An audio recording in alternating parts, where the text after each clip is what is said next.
सांसद खगेन्द्र सुनार र आइजिपी दान बहादुर कार्की बीचको विवादमा नयाँ मोड। बालेन सरकारले लिने भयो कडा एक्सन। अन्तरिम सरकारका गृहमन्त्री ओम प्रकाश अर्याल पक्राउ पर्दै आइजिपी दान बहादुर कार्कीलाई समेत निलम्बन गर्ने तयारी। प्रहरी प्रमुखबाट दान बहादुर कार्कीलाई हटाउने तयारीमा बालेन। मनोज केसीलाई आइजिपी बनाउन सुरु भयो कसरत। नक्कली प्रमाणपत्रबाट प्रहरीमा प्रवेश। एसएसपी सम्म पुगेका लालबाबु गिरी भ्रष्टाचार मुद्दामा दोषी ठहर। नेपाल प्रहरीका प्राविधिक एसएसपी लालबाबु गिरीलाई विशेष अदालतले नक्कली शैक्षिक प्रमाणपत्र प्रयोग गरेको भ्रष्टाचार मुद्दामा दोषी ठहर गर्दै 5,000 रुपैयाँ जरिवाना गरेको छ।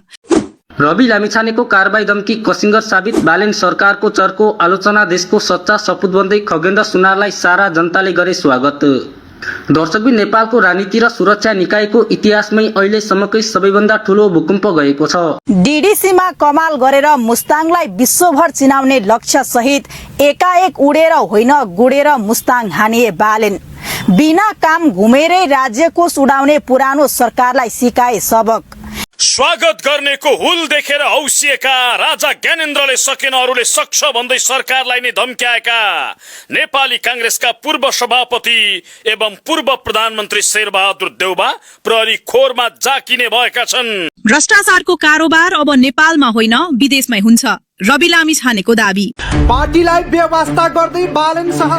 राष्ट्रसभामा रवि र बालेनको खटपट स्पष्ट। रवि लुकाउन खोज्छन् तर बालेन देखाइहाल्छन्।